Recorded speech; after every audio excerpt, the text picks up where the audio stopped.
Exceed کرنا چاہتا تھا انڈیا کے ساتھ، اور اس کے اوپر بہت زیادہ پریشر تھا لارڈ ماؤنٹ بیٹن کا اور گاندھی کا کہ وہ الحاق کرے انڈیا کے ساتھ، جبکہ مہاراجہ خود ایک انڈیپینڈنٹ اسٹیٹ رکھنا چاہتا تھا، اور یہ برٹش گورنمنٹ ایک انڈیپینڈنٹ اسٹیٹ مہاراجہ کی جو تھی کشمیر کی اس کے خلاف تھی، اور اس کو مجبور کر رہی تھی کہ وہ انڈیا کے ساتھ الحاق کر لے۔ تو اس مجبوری میں، اس پریشر میں مہاراجہ جو تھا اس کا ٹلٹ انڈیا کی طرف ہوا، جس پہ مسلمانوں نے اس کو رجسٹ کیا۔ Under Indian pressure Maharaja acceded to India and Indian troops invaded Kashmir. Maharaja نے جب الحاق کیا کشمیر کا انڈیا کے ساتھ تو اس میں پھر انڈین ٹروپس جو تھے وہ کشمیر میں آ گئے، and Muslim freedom fighters waged a war with Indian army and liberated a portion of Kashmir. تو وہاں پہ فریڈم فائٹرز میں اور انڈین آرمی میں لڑائی ہوتی ہے، جس کے نتیجے میں فریڈم فائٹرز مجاہدین کشمیر کا ایک حصہ لبریٹ کرنے میں کامیاب ہو جاتے ہیں۔ The matter was referred to the UN in January 1948. India جنوری 1948 میں اس معاملے کو یونائٹڈ نیشنز کے پاس لے گیا۔ A ceasefire was ordered by UN in January 1949. اور اس پہ سیز فائر ہو گیا، اور جو علاقے مسلمان مجاہدین نے قبضہ کیے ہوئے تھے وہ مسلمانوں کے پاس رہے، اور جو علاقے انڈیا نے کے پاس تھے وہ انڈین کے پاس رہے، اور اس طریقے سے ایک سیز فائر آرڈر ہو جاتا ہے۔ UNO decided to hold plebiscite to know the wishes of the Kashmiri people. UNO نے یہ ڈیسائیڈ کیا کہ کشمیر میں ایک حق رائے دہی دیا جائے لوگوں کو، اور کشمیر کے لوگ یہ فیصلہ کریں کہ انہوں نے کس کے ساتھ جانا ہے، ایکسیڈ پاکستان کے ساتھ کرنا ہے یا انڈیا کے ساتھ کرنا ہے۔ The plebiscite has not been held so far and fate of Kashmir people is still hanging in uncertainty. تو یونائٹڈ نیشن کی اس قرارداد پہ جس پہ انہوں نے دونوں ملکوں کو کہا تھا کہ کشمیر میں ایسی فضا قائم کریں کہ اس کے نتیجے میں ایک پلیبسائٹ ہو اور لوگ فیصلہ کریں کہ وہاں پہ انہوں نے کس کے ساتھ الحاق کرنا ہے، تو اس پلیبسائٹ کی ریزولوشن جو یونائٹڈ نیشن کی ہے اس کے اوپر عمل نہیں ہوا، اور اس وجہ سے ابھی تک کشمیر کا مسئلہ کھٹائی میں پڑا ہوا ہے۔ اگلا جو بڑا مسئلہ ہوا وہ جوناگڑھ کا تھا، جوناگڑھ کے الحاق کا تھا۔ Junagadh is a small state on the coast 300 mile south of Karachi. یہ ایک قصبہ ہے، اسٹیٹ ہے جو کراچی سے ساؤتھ کی طرف 300 میل کے فاصلے پہ ہے۔ Its prince Muhammad Khan ji 3 was Muslim but population was non Muslim. اس کا جو پرنس تھا وہ مسلمان تھا، محمد خان جی، اور اس کی جو آبادی تھی وہ نان مسلمس تھی اور زیادہ تر ہندوؤں پہ بیس کرتی تھی۔ Prince decided to join Pakistan but Indian army invaded Junagadh. Prince نے پاکستان کے ساتھ الحاق کر دیا، لیکن جیسے ہی اس نے الحاق کا اعلان کیا انڈین آرمی جو تھی وہ جوناگڑھ میں انٹر ہو گئی اور انہوں نے جوناگڑھ پہ قبضہ کر لیا۔ Pakistan protested to the UN but the matter remained unresolved. Pakistan نے یونائٹڈ نیشن پہ احتجاج کیا لیکن اس کا کوئی فائدہ نہیں ہوا اور یہ مسئلہ حل نہ ہو سکا، اور انڈیا نے بدستور جوناگڑھ پہ اسی طرح قبضہ کیے رکھا۔ اگلا ایشو جو اسٹیٹ کے ساتھ ہوا، ڈیولپ ہوا، that was Hyderabad. Hyderabad Deccan is popularly known as Hyderabad Deccan. Hyderabad Deccan کا شمار ان ریاستوں میں ہوتا ہے جو رقبے کے لحاظ سے بھی، آبادی کے لحاظ سے بھی اور ریونیو کے لحاظ سے بھی بڑی ریاستوں میں شامل ہوتی تھیں۔ Nizam Mir Osman Ali Khan was Muslim but population was non Muslim. تو وہاں کا جو نظام تھا میر عثمان علی خان وہ مسلمان تھا اور اس میں آبادی جو تھی وہ نان مسلم اکثریت پہ تھی۔ He was pressurised by Indian government to join India. Mir Osman Ali Khan پہ انڈینز نے بہت پریشرائز کیا، ان کو انڈین گورنمنٹ نے بہت پریشرائز کیا کہ وہ اپنا الحاق انڈیا کے ساتھ کر لیں، لیکن انہوں نے یہ الحاق نہیں کیا، اور اس پریشر کے against Nizam filed a complaint in United Nation in August 1947۔ Before the complaint could be heard Indian troops captured Hyderabad. تو انہوں نے اسی طرح انڈین ٹروپس جو ہے وہ حیدرآباد میں بھی داخل ہو گئے اور انہوں نے اس کو کیپچر کر لیا، اور کیپچر کرنے کے بعد اس کا الحاق انڈیا کے ساتھ کر لیا۔ تو یہ 3 سٹیٹس ایسی تھیں جس کے الحاق پہ انڈیا کا اور پاکستان کا آپس میں کنفرنٹیشن ہوئی۔ اس کے بعد اگلا جو بڑا مرحلہ ہوا وہ پرابلم جو انڈیا نے کریٹ کیا، that was massacre of Muslim migrants. جو مسلمان مائیگریٹ ہو کے آ رہے تھے اس کو انہوں نے ان کا قتل عام کیا. The migration took place hastily and with little warning. Migration جو تھی وہ لاسٹ منٹ تک کچھ ایریاز کے اندر یہ کنفیوژن رہی کہ یہ ایریاز پاکستان کے ساتھ ملیں گے یا ان کا الحاق انڈیا کے ساتھ ہوگا. اور یہ جو باؤنڈری کمیشن تھا پنجاب کی ڈویژن کرنے کا, اس کے اندر کچھ کنفیوژن رہی آخری وقت تک کہ کون سے ایریاز جو ہیں وہ پاکستان میں شامل ہوں گے اور کون سے ایریاز انڈیا میں شامل ہوں گے. اس وجہ سے جو مائیگریشن ہوئی وہ آخری وقت پہ جا کے بڑی ہیپ ہیزرلی ہوئی, اس وجہ سے کافی زیادہ نقصان اٹھانا پڑا. It is thought that between 14 to 18 million people moved and perhaps more. ایک محتاط اندازے کے مطابق 14 ملین سے 18 ملین لوگ جو ہے وہ اس سے متاثر ہوئے, اس ڈویژن سے. اور اس میں زیادہ تر تعداد جو تھی وہ مسلمانوں کی تھی جو انڈیا سے مائیگریٹ ہو کے پاکستان کی طرف آئے. اور ایک محتاط اندازے کے مطابق بہت سے رائٹرز نے اس تعداد کو 10 ملین کے قریب لکھا ہے جو مسلمان وہاں سے مائیگریٹ ہو کے پاکستان کی طرف آئے. Excess mortality during the period of the partition is usually estimated to have been around 1 million. اور ایک محتاط اندازے کے مطابق اس پارٹیشن میں جو قتل عام ہوا اس کے افراد کی تعداد 1 ملین کے قریب ہے. اور یہ زیادہ قتل عام جو ہے یہ پنجاب میں ہوا جہاں پہ کنفرنٹیشن جو تھی وہ بہت ہائی تھی between Sikhs and the Muslims.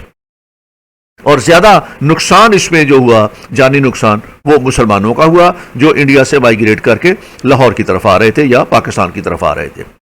The violent nature of the partition created an atmosphere of hostility and suspicion between India and Pakistan that affected their relationship.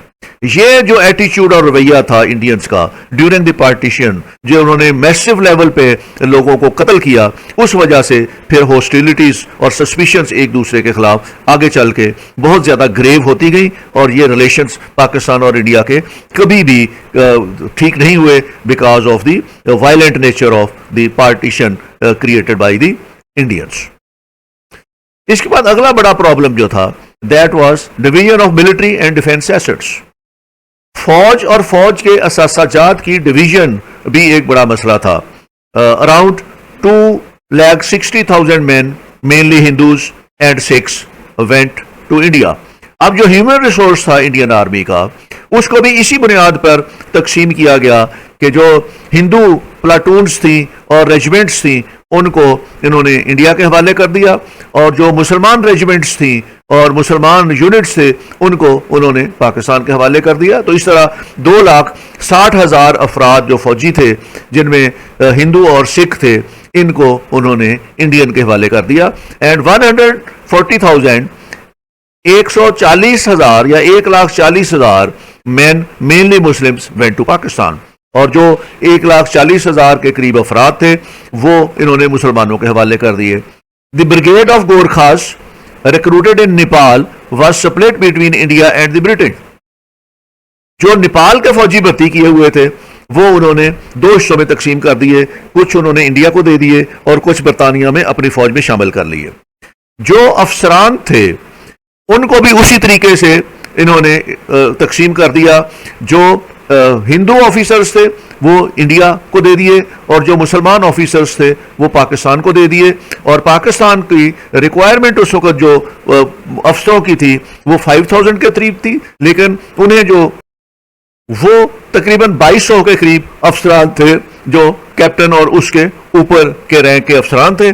تو اس لیے پھر پاکستان نے جو انگریز افسران تھے اس رینک میں ان کو کچھ عرصے کے لیے ریٹین کیا تاکہ پاکستان کی فوج کے انتظام کو بہتر کیا جا سکے, اور جب تک لوکل افسروں کو پروموٹ نہیں کیا جاتا اس وقت تک ان کی خدمات اپنے پاس رکھی جائیں. Many British officer stayed on to assist in the transition including general sir Robert Lockhart, Indian first chief of army staff, and general sir Frank Messervy who became Pakistan's first army chief. تو 2 general sir Robert لوکہارٹ وہ اور سر Frank Messervy یہ انہوں نے ادھر ہی رہے, اور سر Robert لوکہارٹ کو انڈیا کے چیف آف آرمی اسٹاف بنا دیا, اور سر فرینک کو پاکستان کا فرسٹ آرمی چیف بنا دیا تاکہ یہ فوج کو جو ہے وہ آرگنائز کر سکیں. تو اس طریقے سے یہ دو افسران بھی ریٹین ہو گئے اور دونوں ملکوں کے پہلے چیف آف آرمی سٹاف جو تھے یہ دونوں انگریز تھے. اس کے بعد جو ایسٹ سے ان کی ڈویژن کی باری آئی. The division of military asset was another problem. The division was to be made at a ratio of 36-64 between Pakistan and India respectively. تو یہ فیصلہ ہوا کہ جو ملٹری ایسٹس ہیں ان میں پاکستان کو 36% ملیں گے اور انڈیا کو 64% ملیں گے, اور اسی حساب سے انہوں نے جو ان کے پاس ویپنری تھی وہ ساری ان ملکوں میں اس طرح تقسیم کر دی.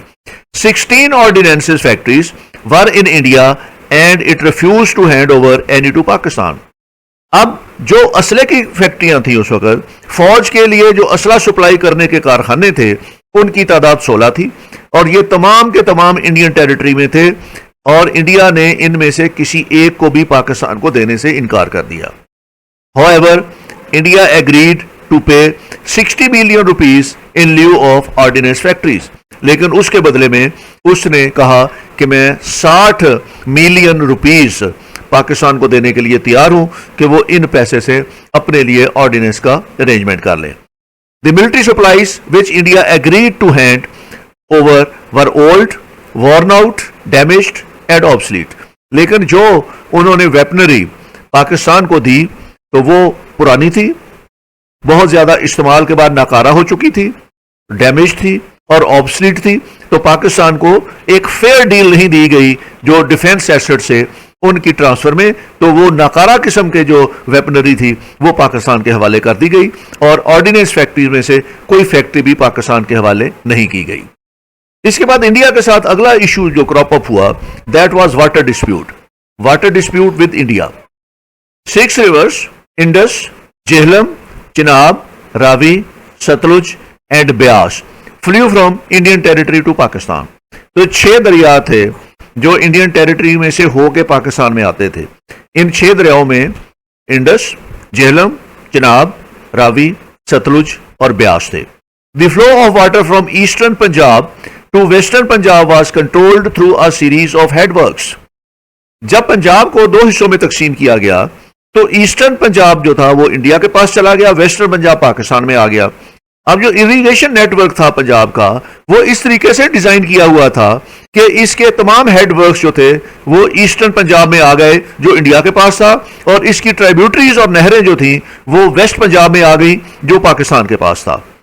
India stopped flow of water from head works of eastern Punjab to western Punjab on 1 April 1948.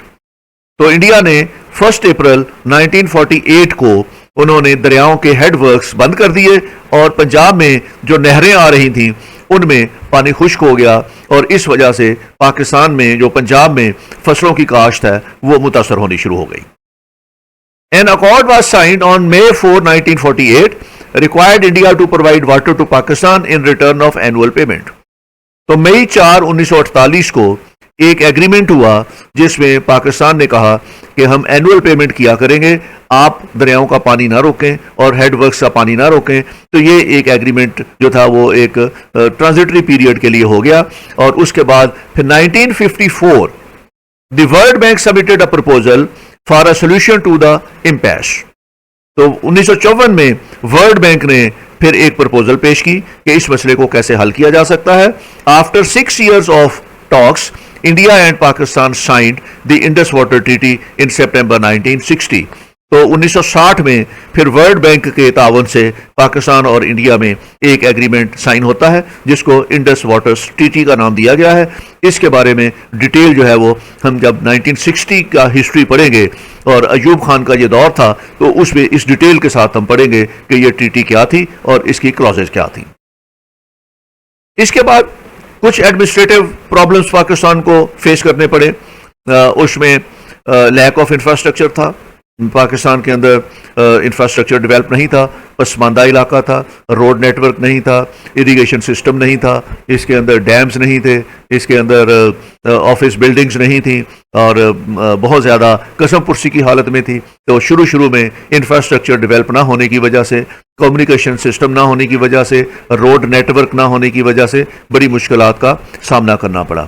Then was preparation of budget. تو حکومتیں جب بنتی ہیں تو ان کے تو اخراجات فوراً ہو جاتے ہیں.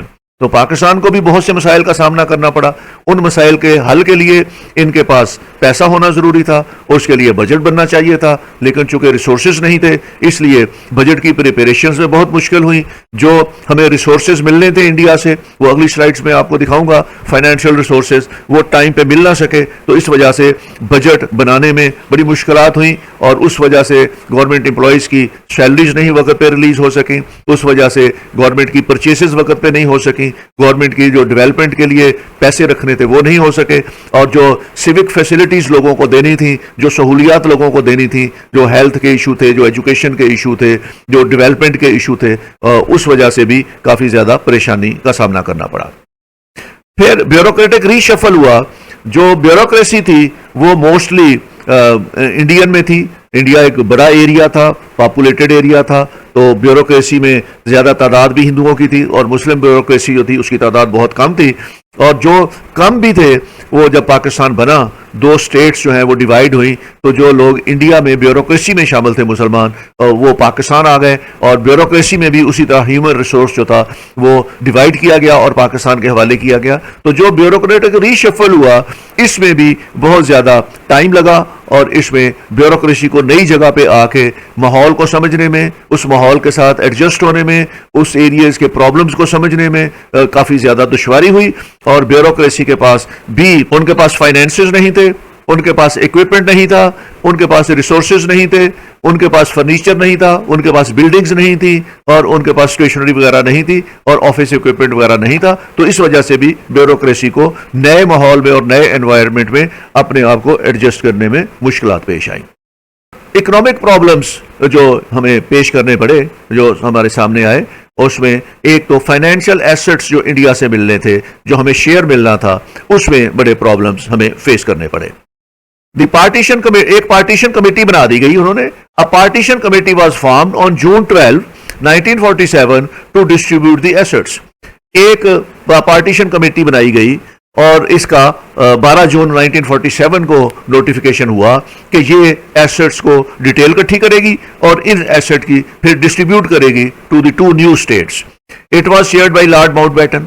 لارڈ ماؤنٹ بیٹن اس کے چیئرمین تھے، and consistent of Sardar Vallabh بھائی پٹیل اینڈ راجندر پرساد. تو کانگریس کی طرف سے یہ دو نمائندے تھے، سردار ولبھ بھائی پٹیل اور راجندر پرساد، اور مسلمانوں کی طرف سے بھی دو نمائندے تھے، لیاقت علی خان اینڈ عبدالرب نشتر. تو یہ مسلم لیگ کے دو نمائندے تھے. تو 5 لوگوں پر مشتمل یہ ایک پارٹیشن کمیٹی بنائی گئی، اور اس میں پھر لیٹر سٹیج پہ عبدالرب نشتر کی جگہ قائد اعظم خود اس کمیٹی میں شامل ہو گئے، اور انہوں نے عبدالرب نشتر کو ریپلیس کر دیا. تو یہ ایک پارٹیشن کمیٹی بن گئی.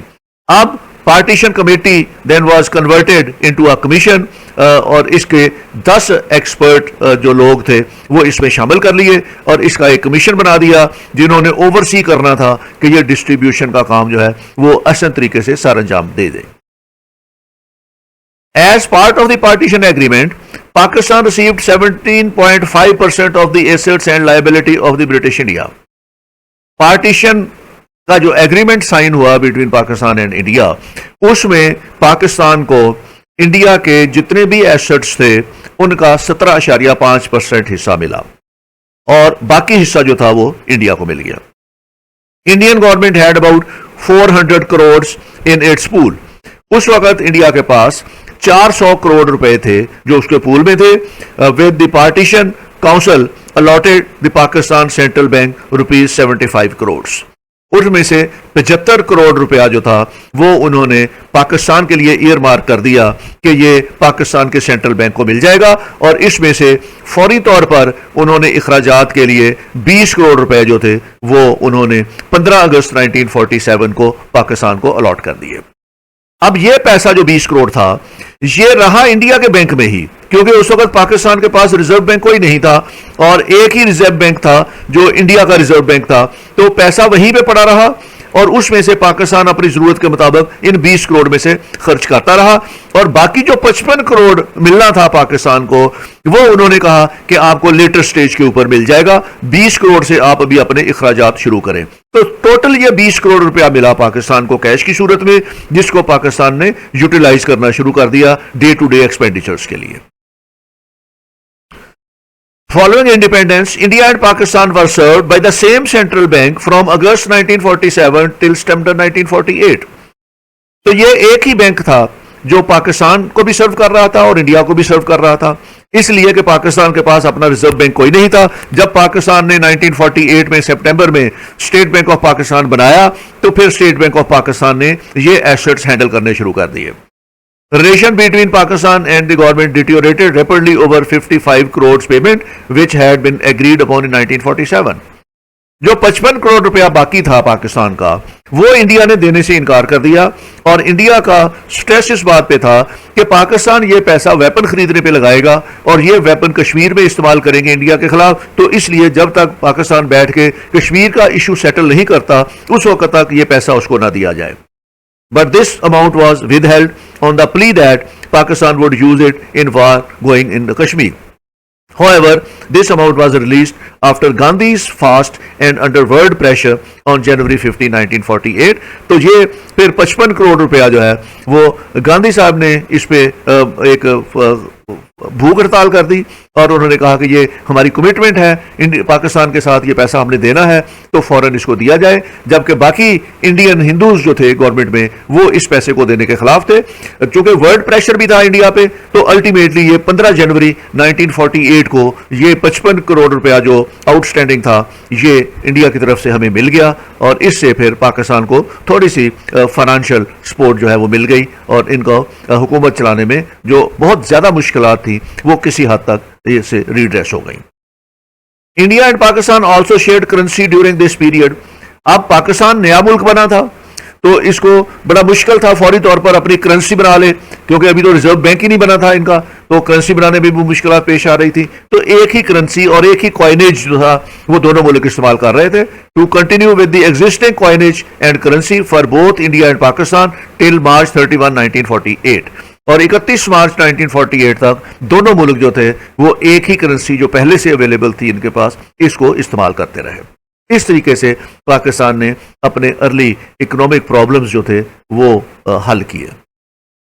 اب ایک اور جو پرابلمز ہمارے نیچر تھی that was the economic problems, اور اکنامک پرابلمز میں سب سے زیادہ جو تھی that was lack of economic resources. ایک سب سے بڑا مسئلہ لو انڈسٹریل بیس، کہ پاکستان میں انڈسٹری کا بیس بہت ویک تھا، بہت لو تھا۔ At the time of independence Pakistan inherited only 34 industrial units out of 921 industrial units in the subcontinent. Partition سے پہلے انڈیا میں 921 انڈسٹریل یونٹ تھے، اور جب پاکستان بنا تو پاکستان کو ان میں سے صرف 34 انڈسٹریل یونٹ ملے، باقی تمام انڈسٹریل یونٹس جو تھے وہ انڈیا میں تھے، تو اس لیے انڈسٹری نہ ہونے کے برابر تھی۔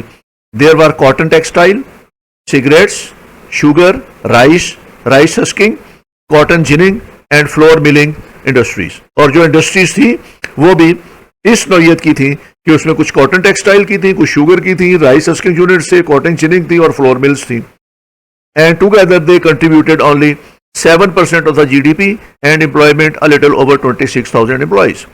تو اس میں 26,000 کے قریب کیپیسٹی تھی لوگوں کے کام کرنے کی، اور 7% کنٹریبیوشن تھا اس کا ٹوٹل جی ڈی پی میں۔ تو یہ ایک بہت نیرو بیس تھا پاکستان میں انڈسٹری کا، اس وجہ سے ان امپلائمنٹ تھی، لوگوں کے پاس نوکریوں کے وسائل نہیں تھے، اور اس سے پاکستان کی اکانومی پہ بہت زیادہ پریشر آیا۔ اس کے بعد جو سوشل اور لنگول پرابلمز رائز ہوئے ان میں law and order issues create ہوئے، surging crime, excess mortality during the period of the partition is usually estimated to have been around 1 million. یہ پہلے بھی میں بتا چکا ہوں کہ اس میں جو ڈویژن ہوئی، جو مائگریشن ہوئی، اس میں جو فسادات ہوئے، جو رائٹس ہوئے، 1 ملین کے قریب لوگ جو تھے وہ ان کی جانیں گئیں۔ اور اس میں میجورٹی جو تھی وہ مسلمانوں کی تھی. زیادہ تر نقصان مسلمانوں کا ہوا. Violence against women occurred extensively. It is estimated that between 75,000 and 100,000 women were kidnapped and raped. تو نقصان وائلنس جو تھا وہ خواتین کے اگینسٹ اس پوری مائیگریشن میں بہت زیادہ ہوا اور مسلم ویمن جو تھی وہ اس کی وکٹم بنی. Violence, robberies, theft and forcible occupation of property was frequent during this time. تو اس عرصے میں وائلنس بہت زیادہ تھا, رابریز بہت زیادہ تھیں, تھیفٹ چوری چکاری بہت ہوئی, لوگ اپنا گھر بار چھوڑ کے آئے تو سامان نہیں لا سکے. تو اس عرصے میں کرائم جو تھا وہ سرچ پہ ہوا اور اس کو پھر کنٹرول کرنے کے لیے زیادہ ایفرٹس کرنی پڑی اور ٹائم لگا اس کو کنٹرول کرنے میں. الٹیمیٹلی یہ پھر لا اینڈ آرڈر سچویشن گریجولی جو تھی وہ نارمل ہوتی گئی. لنگول ایشوز جو تھے اس میں لنگول ایشوز میں due to the unclear legal nature of the term national language, تو لفظ ہم نیشنل لینگویج استعمال کر رہے تھے اس وقت, لیکن یہ ٹرم جو تھی لیگل ٹرم تھی وہ بہت زیادہ لوگوں کو کلیئرٹی نہیں تھی اس میں کہ نیشنل لینگویج سے ہم کیا مراد لیتے ہیں. فیئرس ڈبیٹ سون اروز پٹنگ اردو ورسز بنگالی ان پاکستان.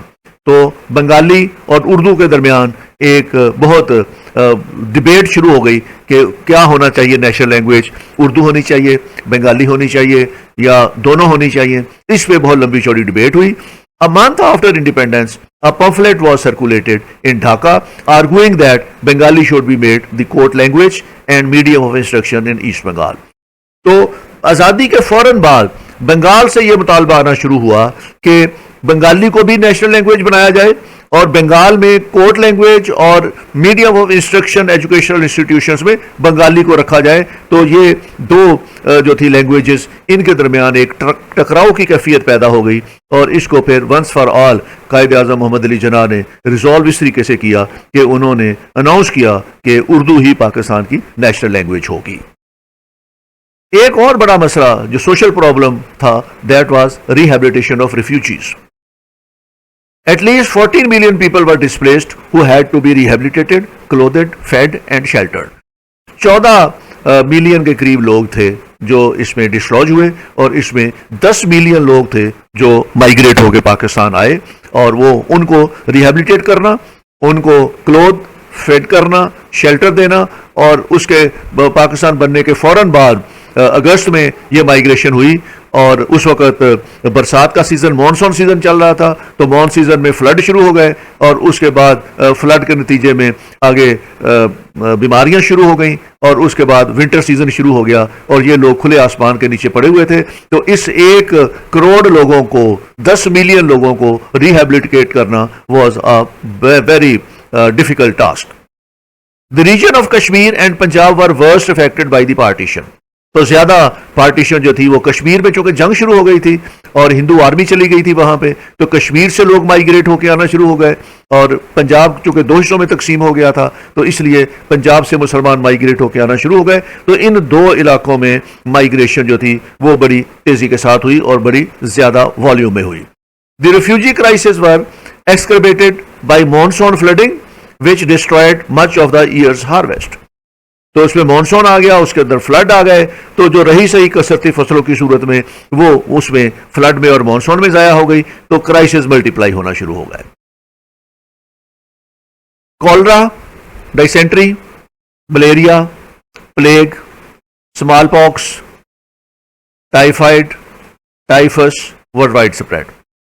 تو یہ اس طرح بیماریاں جو تھیں وہ ان کیمپوں کے اندر جہاں لوگ کیمپوں میں رہ رہے تھے, ریفیوجی کیمپس تھے, ان میں یہ بیماریاں بہت زیادہ پھیل گئیں.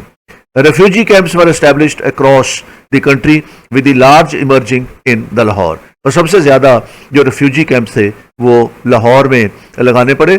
دی Pakistan government sought help from Red Cross for the medical assistance. تو ان کو لوگوں کے لیے جب یہ ریفیوجی کیمپس میں اس طرح کی بیماریاں ہوئیں تو پھر ریڈ کراس سے ہیلپ لینی پڑی, میڈیکل اسسٹنس لینی پڑی, وہاں سے اکوپمنٹ لینا پڑا, نرسز اور ڈاکٹرز کو ریڈ کراس سے طلب کیا گیا اور immediate supplies of blood, plasma and medicines to combat epidemic. کیونکہ پاکستان کے پاس ریسورسز بھی نہیں تھے